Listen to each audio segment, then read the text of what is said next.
Қызым, мен мында жұмыс істеп отырмын. Кедергі жасамашы.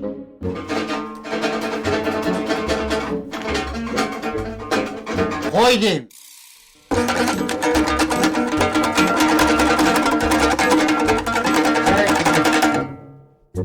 Егер сен маған кедергі жасамасаң, мен саған келесі айлығымнан жаңа телефон алып беремін. Ура! Әкешім, сіз мені жақсы көретініз мен біліп едім.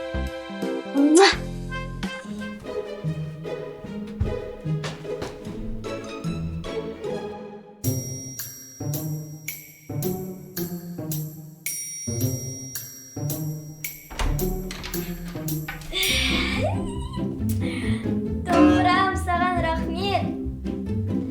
Тәте, мен Sony PlayStation алғым келеді. Сіз домбырада жақсы ойнайсыз ғой. Әкенің қасына барып тағы да ойнаңызшы. Ал мен болсам, 10 күн қатар сіздің орныңызға ыдыс жуам. 10 күн қатарынан жуам дейсің бе?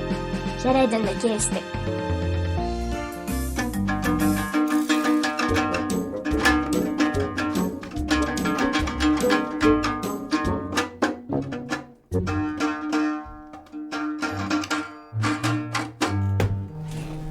Қызым, екеміз келіскен сияқты едік қой. Ойнағанын неге қоймайсың? Әке, ертең екеумізге Sony PlayStation керек. Солай ма? Ендеше сендерге телефон да, Sony PlayStation да жоқ. Қанша шуласаңдар шулай беріңдер. Маған енді бәрібір. Менде енді наушник бар.